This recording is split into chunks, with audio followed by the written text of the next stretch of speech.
تشكرون صدق الله العظيم۔ سورۃ المائدہ کی آیت نمبر 6 ہم پڑھ رہے تھے۔ اس آیت کریمہ میں پروردگار نے وضو کا حکم بیان کیا، غسل کا حکم بیان کیا اور تیمم کا حکم بیان کیا ہے۔ ان تینوں حکموں کو بیان کرنے کے بعد اللہ تعالیٰ فرما رہے ہیں کہ ما یرید اللہ لیجعل علیکم من حرج، ما یرید اللہ نہیں چاہتا ہے لیجعل علیکم من حرج کہ تم کو تنگی میں ڈالے، یعنی اللہ نے جو یہ سہولت دے دی کہ اگر پانی نہیں ہے یا پانی کا استعمال کرنے میں جان جانے کا خطرہ ہے، بیماری کے بڑھ جانے کا خطرہ ہے، تو پھر تیمم کر لو۔ یہ جو آسانی کا حکم اللہ نے دیا ہے یہ اس لیے دیا کہ اللہ تم پر تنگی ڈالنا نہیں چاہتا ہے، اللہ آسانی چاہتا ہے۔ اس کے جتنے بھی احکامات ہیں کوئی بھی حکم مشکل نہیں ہے، ہر حکم آسان ہے، اور اگر کوئی اس میں عذر ہو تو عذر کی صورت میں اس میں اور آسانی دے دی گئی۔ مثال کے طور پر فرض نماز کے اندر قیام کرنا فرض ہے، ضروری ہے، لیکن ایک آدمی بیمار ہے، کھڑے ہو کر نماز نہیں پڑھ سکتا ہے تو اجازت ہے بیٹھ کر پڑھے، اگر بیٹھ کر بھی نہیں پڑھ سکتا ہے تو لیٹ کر پڑھے، اشارے کے ساتھ پڑھے، لیکن چھوڑنے کی اجازت نہیں ہے۔ نماز پڑھنی ہے، البتہ آسانی دے دی گئی۔ اسی طریقے سے رمضان المبارک کے روزے ہیں، پیچھے ہم پڑھ چکے سورۃ البقرہ میں، اگر کوئی آدمی بیمار ہو روزہ نہیں رکھ سکتا ہے، کوئی سفر میں ہے، سفر میں سحری افطاری کا انتظام کرنا مشکل ہے، تو شریعت نے اجازت دے دی آپ روزہ نہ رکھیں، اور پھر جب آپ واپس آ جائیں یا بیماری جاتی رہے تندرست ہو جائیں، رمضان کے بعد پھر جو روزے چھوٹے ہوئے ہیں ان کی تعداد آپ پوری کر لیں۔ یہ آسانی دے دی گئی۔ اسی طرح یہ تیمم کا حکم، یہ بھی آسانی ہے۔ پہلی امتوں میں کے لیے یہ حکم نہیں تھا، پہلی امتوں میں وضو کرنا ہی ضروری تھا، اور نماز بھی وہ عبادت خانے میں ہی پڑھ سکتے تھے، ہر جگہ نماز پڑھنے کی ان کو اجازت نہیں تھی۔ ہمارے لیے اللہ نے پوری زمین کو مسجد بنا دیا، کسی جگہ بھی ہم نماز پڑھ سکتے ہیں، بشرطے کہ وہ حصہ زمین کا پاک ہونا چاہیے۔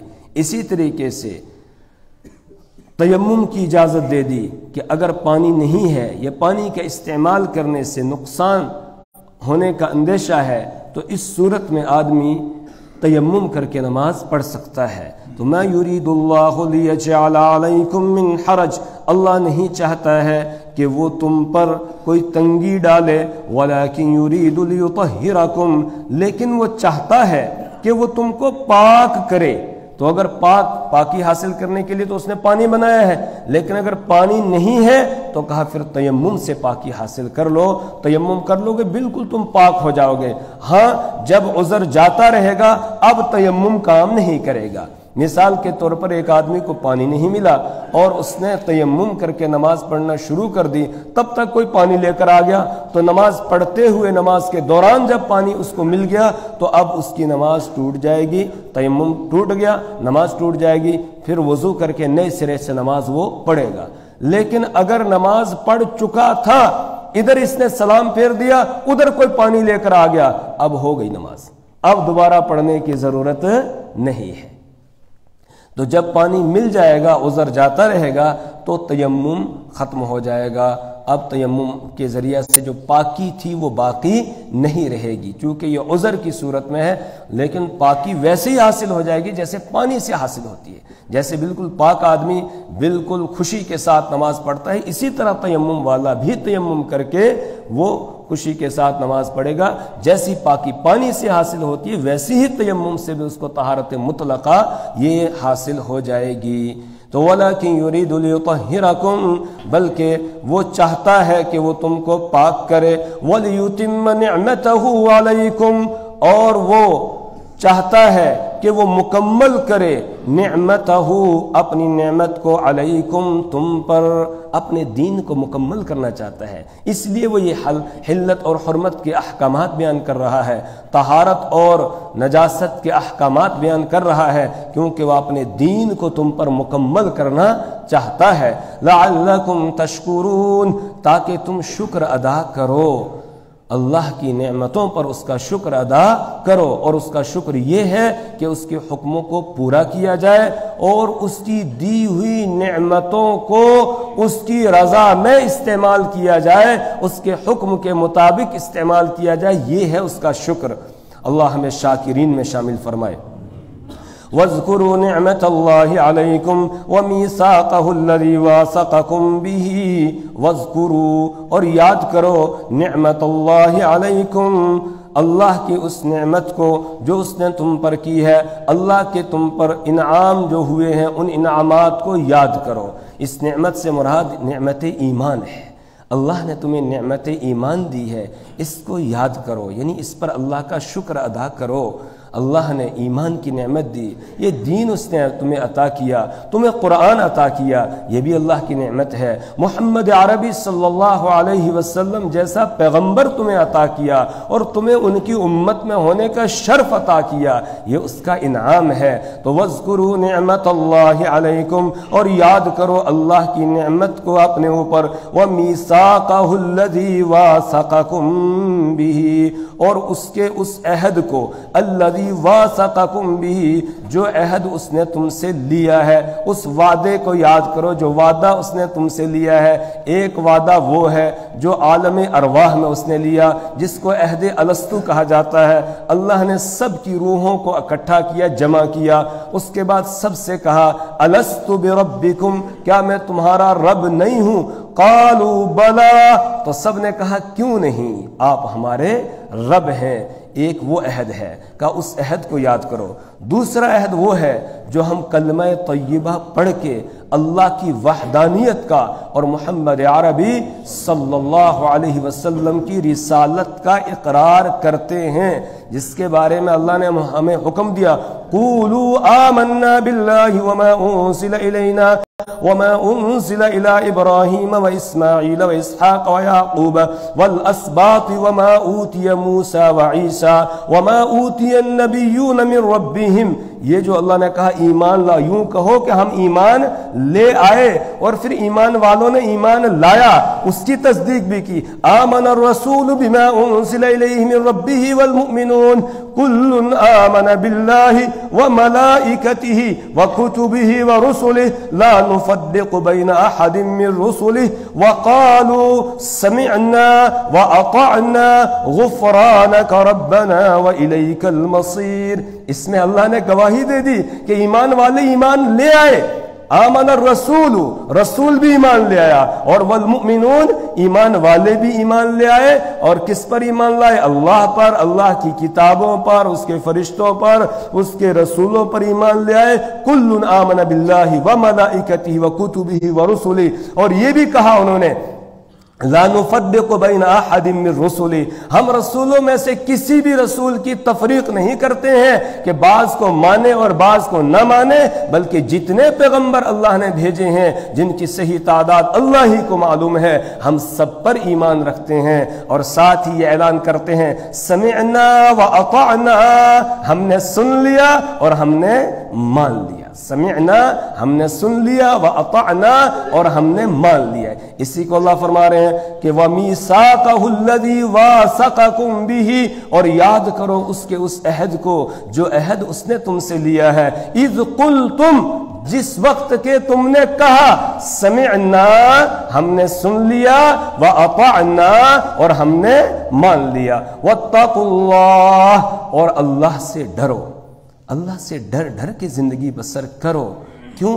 اس لیے کہ وہ مالک تمہاری ہر نقل و حرکت کو جانتا ہے، تمہاری کوئی نقل و حرکت اس سے چھپی ہوئی نہیں ہے، بلکہ وہ تو اس سے آگے کی بات، جو خیالات تمہارے دل کے اندر گھومتے ہیں ان کو بھی وہ جانتا ہے، اور جو آئندہ تمہارے دل میں خیالات آنے والے ہیں ان کو بھی وہ جانتا ہے۔ ان اللہ علیم بذات الصدور، بے شک اللہ تعالی دلوں کی باتوں کو جاننے والا ہے۔ ابھی میرے دل میں کیا ہے اللہ جانتا ہے، 10 منٹ کے بعد کیا میرے دل میں خیال آئے گا مجھے نہیں معلوم ہے، لیکن اللہ کو معلوم ہے، اللہ کا علم کامل ہے۔ اور جب وہ جانتا ہے تو پھر تم اس کی نافرمانی سے بچو، پرہیزگاری اختیار کرو، تقوی اختیار کرو۔ یا ایھا الذین آمنوا کونوا قوامین للہ شہداء بالقسط۔ اب آگے ایک اور حکم دیا جا رہا ہے کہ حق کی گواہی دو، سچائی کی گواہی دو۔ جو مشکل کام ہے ان مشکل کاموں میں سے ایک سچی گواہی دینا ہے۔ پہلے زمانے میں بھی آج کے زمانے میں بھی مشکل کاموں میں سے ایک مشکل کام ہے سچی گواہی دینا، کیونکہ جب آدمی گواہی دے گا کسی کے حق میں ہوگی، کسی کے خلاف ہوگی۔ جس کے خلاف ہے تو اس سے گواہی دینے والے کو جان کا بھی خطرہ ہوتا ہے، عزت کے جانے کا خطرہ ہوتا ہے، اور بھی اس کو پھر خدشات ہوتے ہیں، لیکن گواہی دینی ہے۔ گواہی کو چھپانے کی اجازت نہیں ہے۔ سورہ بقرہ کے آخری رکوع میں ہم پڑھ چکے وَمَن يَكْتُمْهَا فَإِنَّهُ آثِمٌ قَلْبُهُ، جو سچی گواہی کو چھپائے گا تو فَإِنَّهُ آثِمٌ قَلْبُهُ، اس کا دل گنہگار ہوگا۔ وہاں نہیں دیکھا جائے گا کہ میرے بھائی کے خلاف گواہی جا رہی ہے، میرے باپ کے خلاف گواہی ہے، یا میرے فلاں رشتہ دار کے خلاف گواہی، نہیں، جس کے بھی خلاف ہو تمہیں سچائی کے ساتھ گواہی دینی ہے، حق کو بیان کرنا ہے، جو سچ ہے وہ بتانا ہے۔ اگر سچ نہیں بتاؤ گے، سچی گواہی نہیں دو گے، پھر اس دنیا کے اندر ظلم اور زیادتی کا دور دورہ ہو جائے گا، ہر طرف فتنہ اور فساد برپا ہو جائے گا۔ اس لیے زوردار طریقے سے گواہی دینے کا حکم بیان کیا جا رہا ہے کہ پورے جو ہے وہ ہمت کر کے تم گواہی دو، اور اللہ کی رضا کی خاطر گواہی دو۔ تمہیں نہ تو اس کے فائدے کو ملحوظ رکھنا ہے جس کے حق میں گواہی دے رہے ہو، نہ اس کے نقصان کو سامنے رکھنا ہے جس کے خلاف گواہی جا رہی ہے۔ تمہاری نظر تو صرف اللہ کی رضا پر ہو، میرے اللہ کا حکم ہے کہ سچی گواہی دو، تو بس سچائی کے ساتھ تم گواہی دو۔ اس کے بعد آگے کیا حالات اور احوال پیش آئیں گے وہ اللہ کے حوالے کر دو۔ نہ تمہیں اپنی جان کے جانے سے ڈرنا ہے، نہ عزت سے ڈرنا ہے، نہ کسی اور سے۔ یہ خدشات ہیں، توہمات ہیں، ان کو ایک طرف رکھو، سچائی کے ساتھ تم گواہی دے دو۔ اور ایک بات یاد رکھیں، آج سب سے زیادہ کوتاہی امت مسلمہ اسی میں کر رہی ہے، گواہی کے معاملے میں کر رہی ہے۔ ہمارا کوئی رشتہ دار ہوتا ہے، چاہے کیسا ہی ہو، بس ہم نے اس کی سپورٹ کرنی ہے، اس کا ساتھ ہم نے دینا ہے۔ یا ہمارا کوئی دوست ہے، چاہے کتنے بڑا ظالم اور جابر اور فاسق اور فاجر ہو، جھوٹا ہو، کیسا بھی ہو، ہم نے اس کا ساتھ دینا ہے۔ کسی کا حق مارا جا رہا ہے، کچھ مارا جا رہا ہے، اس کی پرواہ ہم نہیں کرتے ہیں۔ اور ایک بات یاد رکھیں، یہ گواہی کا دائرہ بہت وسیع ہے۔ بہت سارے میرے دوست ملازم ہوتے ہیں، ان کو کبھی چھٹی کی ضرورت پڑتی ہے، محکمے سے چھٹی نہیں ملتی ہے، پھر وہ ڈاکٹر کے پاس جاتے ہیں، جھوٹا بیماری کا سرٹیفکیٹ بنواتے ہیں اور وہ دے کر چھٹی لیتے ہیں۔ یہ جھوٹ ہے، اور جو سرٹیفکیٹ جھوٹا جاری کرنے والا ڈاکٹر ہے وہ جھوٹی گواہی دے رہا ہے کہ یہ بیمار ہے۔ یہ جھوٹا سرٹیفکیٹ دینا یہ گواہی ہے اس کے، اور یہ اتنا خطرناک عمل ہے کہ اللہ کے رسول صلی اللہ علیہ وسلم اکبر الکبائر، بڑے گناہوں میں سے جو بڑے گناہ آپ نے گنوائے ہیں ان میں سے ہے وہ قول الزور اور وہ شہادت الزور، جھوٹی بات کہنا اور جھوٹی گواہی دینا۔ تو یہ جھوٹا سرٹیفکیٹ جب تک وہ وہاں رہے گا ہم جھوٹے، جھوٹوں میں لکھے جائیں گے۔ یہ دینے والا بھی جھوٹا سرٹیفکیٹ گناہگار ہوگا، اور جس ڈاکٹر نے اس کو یہ جھوٹا سرٹیفکیٹ دیا ہے وہ بھی کیا ہوگا؟ گناہگار ہوگا۔ یا کوئی اور ادارہ ہے، اس ادارے میں کسی نے تعلیم حاصل کی ہی نہیں اور وہ پھر اس کو سرٹیفکیٹ دے رہا ہے، تو یہ بھی جھوٹا سرٹیفکیٹ ہوگا۔ یہ جھوٹی گواہی ہے، جھوٹی گواہی۔ کسی نااہل کو کوئی آدمی کوئی عہدہ دے دے، اس پر بٹھائے یہ بھی جھوٹی گواہی میں لکھا جاتا ہے کہ اس نے اس کو یہاں بٹھایا، اس کا مطلب یہ اس بات کی گواہی دے رہا ہے کہ یہ اس کام کا اہل ہے، اس کی اہلیت رکھتا ہے، حالانکہ وہ اس کی اہلیت نہیں رکھتا ہے۔ اور جمہوری نظام کے اندر جو یہ الیکشن ہوتا ہے، اس الیکشن میں چاہے کسی بھی قسم کا الیکشن ہو، پنچایت کا الیکشن ہو یا کوئی اور الیکشن ہو، اس میں جو ہم ووٹ ڈالتے ہیں یہ ووٹ بھی گواہی ہے، اور اس میں بھی کوتاہی کرتے ہیں۔ ہماری برادری کا ہونا چاہیے، ہمارا آدمی ہونا چاہیے، ہمارے خاندان کا ہو، بس اسی کا ہم ساتھ دیتے ہیں، چاہے وہ ظالم اور جابر ہو، وہ کیا کرے، وہ اس عہدے کی اہلیت رکھتا ہو یا نہ رکھتا ہو، ہم نے تو اس کو ووٹ دینا ہے اور اس کے لیے پورے ماحول کو بھی بنانا ہے کہ اس کو ووٹ دو۔ حالانکہ یہ ووٹ جو ہے یہ بھی کیا ہے؟ گواہی ہے، اور اگر ہم نے کسی نہ اہل کو ووٹ دے دیا، جھوٹی گواہی ہم دے رہے ہیں۔ تو ایسا ہمیں نہیں کرنا ہے، جو اہل ہو اسی کو ووٹ دینا چاہیے، اگر دینا پڑے ووٹ تو اسی کو دینا چاہیے کہ جو اس کی اہلیت رکھتا ہے، اور جو اہلیت نہیں رکھتا ہے اس کو ووٹ دیں گے، یہ جھوٹی گواہی ہو جائے گی، اور ہمارے نامہ اعمال میں یہ عمل لکھا جائے گا کہ اس نے یہ جھوٹی گواہی دی ہے۔ تو یہ بہت وسیع دائرہ ہے اس کا گواہی کا، اللہ ہمیں حق کی گواہی دینے والا بنائے۔ یا ایھا الذین آمنوا، اے وہ لوگو جو ایمان لائے ہو، کونو ہو جاؤ، قوامین پابندی کے ساتھ قائم رہنے والے، للہ اللہ کے لیے، شہداء گواہی دینے والے، بالقسط انصاف کے ساتھ، انصاف کے ساتھ گواہی دینے والے ہو جاؤ۔ یا ایھا الذین آمنوا کونوا قوامین للہ شہداء بالقسط، اے ایمان والو انصاف کے ساتھ اللہ کی رضا کی خاطر قائم رہنے والے گواہ ہو جاؤ۔ اللہ کی خاطر یا اللہ کی رضا کی خاطر انصاف کے ساتھ گواہی پر قائم رہنے والے ہو جاؤ۔ یا ایھا الذین آمنوا کونوا قوامین، اے وہ لوگو جو ایمان لائے ہو، تم ہو جاؤ پابندی کے ساتھ قائم رہنے والے، للہ اللہ کی رضا کی خاطر، شہداء گواہ، بالقسط انصاف کے ساتھ۔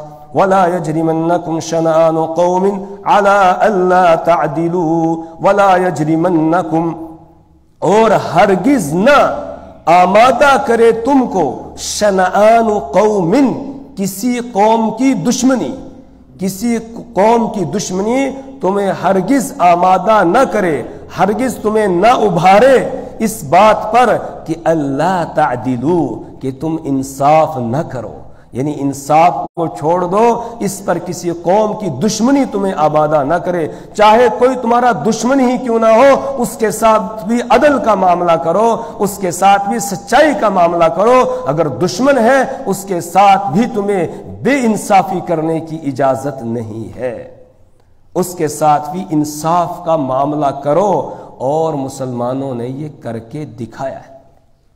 ایسا نہیں ہے کہ خالی کہا گیا ہو، بلکہ کر کے دکھایا ہے مسلمانوں نے عدل اور انصاف، اپنے اور پرائے کی اس میں کوئی تمیز انہوں نے نہیں کی۔ غزوہ بدر کے موقع پر رسول پاک صلی اللہ علیہ وسلم کے چچا حضرت عباس، جو بھی حضرت نہیں بنے تھے، ابھی رسول پاک صلی اللہ علیہ وسلم کے خلاف لڑنے کے لیے آئے ہیں، تو گرفتار ہو کر لائے گئے۔ جب ان کو گرفتار کر کے لایا گیا تو انصار صحابہ انہوں نے عرض کیا، یا رسول اللہ صلی اللہ علیہ وسلم، ہم اپنے بھانجے یعنی حضرت عباس کو فری میں چھوڑنا چاہتے ہیں، ان سے ہم کوئی بھی فدیہ نہیں لیں گے، ایسے ہی ان کو رہا کرنا چاہتے ہیں۔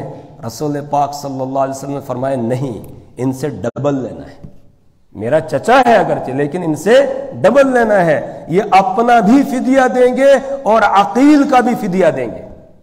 عقیل حضرت علی رضی اللہ تعالیٰ عنہ کے بھائی ہیں، ان کو بھی کافر زبردستی لے آئے تھے تو وہ بھی گرفتار ہو گئے تھے، کہا ان کا بھی یہ فدیہ دیں گے اور اپنا بھی فدیہ دیں گے، ان کو چھوڑا نہیں جائے گا، 1 روپیہ بھی چھوڑنا درست نہیں ہوگا، جس طرح دوسروں سے فدیہ لے رہے ہیں ان سے بھی لیا جائے گا۔ تو صرف کہا نہیں بلکہ کر کے دکھایا ہے، انہوں نے کر کے دکھایا۔ حضرت علی رضی اللہ تعالی عنہ کا دور خلافت ہے، ان کی خلافت کا زمانہ ہے، حضرت علی رضی اللہ تعالیٰ عنہ کی ایک ذرہ جو جنگی لباس ہوتا ہے وہ کھو جاتا ہے۔ حضرت علی رضی اللہ تعالیٰ عنہ نے دیکھا کہ ان کی زرہ ایک یہودی کے پاس ہے، اس سے کہا یہ زرہ تو میری ہے، اس نے کہا نہیں آپ کی کہاں، یہ تو میری ہے۔ حضرت علی رضی اللہ تعالیٰ عنہ نے کہا کہ چلو عدالت میں مقدمہ دائر کرتے ہیں، اس نے کہا ٹھیک ہے چلو۔ قاضی شریح رحمہ اللہ یہ قاضی ہیں جو حضرت علی رضی اللہ تعالیٰ امیر المؤمنین ان کے ماتحت کام کرتے ہیں، ان کی عدالت میں مقدمہ دائر ہوتا ہے۔ حضرت علی رضی اللہ تعالیٰ عنہ جیسے مدعی سامنے کھڑا ہوتا ہے، قاضی کے سامنے کھڑے ہو کر اپنا مقدمہ وہاں پر نوٹ کرواتے ہیں کہ میری زرہ کھو گئی تھی، گم ہو گئی تھی اور وہ اس یہودی کے پاس ہے۔ قاضی شریح نے مقدمہ لکھ لیا، لکھنے کے بعد یہ کہا حضرت علی رضی اللہ تعالیٰ عنہ سے آپ مدعی ہیں اور یہ یہودی مدعا علیہ ہے، اور اسلامی عدالت میں جو مدعی ہے، دعویٰ کرنے والا ہے، اس کے ذمے بینہ ہے یعنی گواہی پیش کرنا ہے، اور اگر اس کے پاس گواہی نہ ہو تو پھر مدعا علیہ جس کے خلاف جو ہے وہ دعویٰ کیا گیا ہے اس سے قسم لی جاتی ہے، اور اس کی قسم کے مطابق اگر وہ قسم کھانے سے انکار کر دے پھر تو مدعی کے حق میں فیصلہ ہو جائے گا، اگر وہ قسم کھا لے چاہے جھوٹی ہی کھا لے تو وہ مقدمہ گویا جیت جاتا ہے، مدعا علیہ کے حق میں فیصلہ ہو جاتا ہے۔ تو حضرت علی رضی اللہ تعالیٰ عنہ سے کہا گیا آپ گواہ پیش کیجئے۔ حضرت علی رضی اللہ تعالیٰ عنہ نے اپنے ایک غلام کو گواہی کے طور پر پیش کیا، اور اپنے بیٹوں میں سے حضرت حسن یا حضرت حسین رضی اللہ تعالی عنہما ان میں سے ایک کو گواہی کے طور پر پیش کیا۔ قاضی شریح نے یہ کہا اسلامی عدالت میں غلام کی گواہی آقا کے حق میں اور بیٹے کی گواہی باپ کے حق میں قابل قبول نہیں ہے، اس لیے میں جانتا ہوں زرہ آپ کی ہے، زرہ آپ کی ہے، لیکن چونکہ آپ کے پاس گواہ نہیں ہے، گواہ بھی ہے لیکن جو گواہ اسلامی عدالت میں لگتے ہیں جن کی گواہی قبول کی جاتی ہے وہ گواہ آپ کے پاس نہیں ہے، اس لیے یہودی سے کہا کہ آپ قسم کھائیں، تو وہ تو قسم کھا لیں۔ تو قاضی نے یہ فیصلہ لکھ دیا کہ حضرت علی رضی اللہ تعالی عنہ نے مقدمہ دائر کیا تھا لیکن وہ اپنے دعوے کو ثابت کرنے سے قاصر رہے، اپنے دعوے کو ثابت نہیں کر سکے، اس لیے اب یہودی کے حق میں فیصلہ کیا جاتا ہے یہ زرہ یہودی کی ہے۔ جب یہ فیصلہ یہودی کے حق میں ہو گیا تو یہودی باہر گیا، زرہ اٹھا کر لایا اور لا کر حضرت علی رضی اللہ تعالیٰ عنہ کے حوالے کرتا ہے، کہتا ہے یہ زرہ آپ ہی کی ہے اور آپ زرہ بھی لیجئے اور مجھے کلمہ شہادت بھی پڑھائیے۔ اور اس کے بعد کلمہ شہادت اشہد اللہ الہ الا اللہ و اشہد ان محمد عبدہ و رسولہ، کلمہ پڑھ کے وہ مسلمان ہو جاتا ہے۔ وہ کہنے لگا میں دیکھنا چاہتا تھا اسلامی عدالت کا نظام کیا ہے، لیکن اللہ اکبر یہاں تو امیر المؤمنین کے خلاف بھی فیصلہ ہو جاتا ہے، یہاں امیر المؤمنین کے خلاف بھی فیصلہ ہو جاتا ہے اور یہودی کے حق میں ہو جاتا ہے، یہاں اپنے اور پرائے کی کوئی پرواہ نہیں کی جاتی ہے۔